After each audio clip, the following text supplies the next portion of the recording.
Meclaren has suddenly found itself at the center of a storm no one in Woking expected. What should have been a routine legality check after the Las Vegas Grand Prix has escalated into a full-scale FIA investigation. And the shock inside the team is impossible to ignore. What began as a simple double disqualification for Lando Norris and Oscar Piastri has now evolved into something much larger. The FIA is no longer treating Vegas as an isolated technical breach. They're connecting the excessive plank wear on both cars to an ongoing pattern that traces back to Brazil. Overnight, Meclaren has shifted from championship leaders to the most scrutinized team in the paddock. The governing body isn't just asking whether the plank was legal, they want to know why both cars failed in nearly identical ways. And that's where the investigation truly begins. Because the truth is this, the FIA's concerns didn't start in Vegas. They started silently in São Paulo. In Brazil, inspectors noticed something strange. Several teams were running aggressively low on one of the bumpiest circuits of the year, yet their plank wear didn't match the expected punishment. That discrepancy triggered the first internal alarms. Following the sprint race, Joe Bauer examined a broad range of cars and instructed multiple teams to remove highly questionable skid block systems. The suspected trick? Heating the titanium skid plates so they expand slightly. When expanded, they absorb the impacts before the plank does, then contract back to legal size once cooled. Brazil never resulted in public penalties, but after Las Vegas, when both Meclarens suddenly showed extreme plank wear just 1 week after that loophole was shut down, the FIA saw a worrying pattern, and their focus locked onto Woking. Vegas didn't expose Meclaren because of one mistake. It exposed them because of timing. When the planks were measured, Norris's car was between 0.07 and 0.12 millimeters outside of tolerance. Piastri's showed 0.04 to 0.26 millimeters.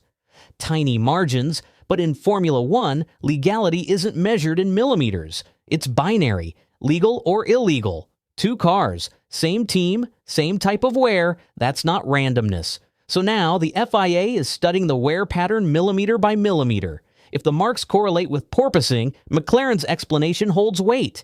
But if the wear begins earlier or in unexpected load zones, it suggests a modeling failure, the kind exposed when a hidden advantage disappears. Meclaren insists the issue was caused by unexpected bouncing and accidental floor damage in Vegas.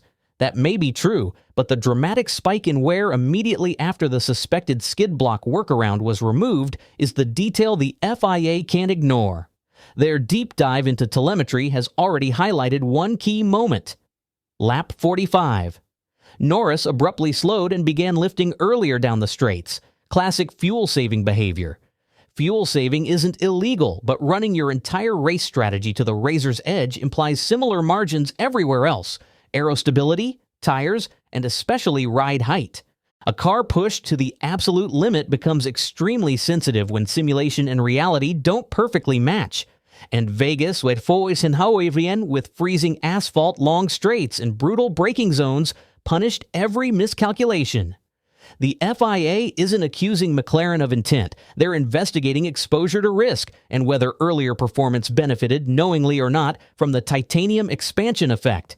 Now, Qatar becomes the first big test. The FIA wants proof, not explanations. Corrected data, updated models, safe ride height margins. Expect more checks, random inspections, and stricter measurements. And the timing could not be worse. Norris leads Verstappen by just 24 points. Piastri sits level. The entire title fight now balances on engineering caution versus performance aggression. 1 millimeter too low, and their season collapses. Meanwhile, rivals smell weakness. Whispers from Brazil have become pointed observations. Verstappen hinted that Red Bull expected the disqualification before it was official. Heavy sparks, odd aero behavior, grounding patterns. Teams were watching Meclaren long before the stewards were. And now the most delicate question sits at the center. Did Meclaren gain, even unintentionally, from the now-banned skid block behavior earlier this season? The FIA has stated there is no evidence of intent, but lack of intent does not erase possible advantage, and that distinction fuels the inquiry. Everything now funnels toward one overriding goal, ensuring the final 2 races are fought on equal terms. Meclaren must now choose raise the car and lose pace, or run the limit and risk disaster. Qatar is unforgiving. High-speed corners, heavy load, and a surface that punishes anyone flirting with minimum ride height. Every simulation must match reality. Every legality check must pass. Every parameter must be perfect. Under the Lusail lights, the next chapter won't just decide a race, it could define McLaren's entire 2025 season. Meanwhile, the battle for P2 in the Constructors Championship is quietly shifting direction. Ferrari's struggles in Brazil and Las Vegas have come at the worst possible moment. 2 disappointing weekends have now left them 53 points behind Mercedes, and with only 2 races and a sprint left, the gap is starting to look untouchable. Based on current form, Ferrari is heading toward one of their most underwhelming finishes in recent years. If their performance trend continues, they could firmly lock themselves into P4 by the end of the Qatar weekend, a scenario that would have been unthinkable just months ago. And that raises a bigger question. Could this collapse trigger major decisions ahead of the 2026 reset? Whispers inside the paddock have already begun. Speculation around driver moves is intensifying, and Oscar Piastri's name has been repeatedly linked with Ferrari's long-term strategy. Nothing is confirmed, and rumors in Formula One tend to spread faster than facts, but the timing of these conversations is hard to ignore.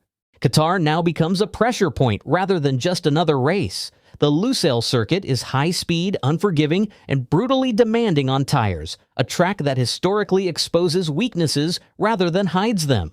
Ferrari's inconsistent balance, tire degradation, and unpredictable race pace could once again become weaknesses under the floodlights. If Ferrari stabilizes the car and executes a clean weekend, they may still salvage momentum heading into the final stretch.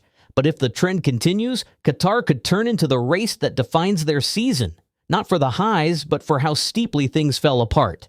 So now, 2 storylines converge. Ferrari isn't just fighting Mercedes, they're fighting perception, direction, and the pressure of a future that suddenly looks uncertain. Will Qatar be their turning point, or the moment the decline becomes undeniable? For now, the only certainty is that the next few races won't just shape the standings, they may shape Ferrari's 2026 identity.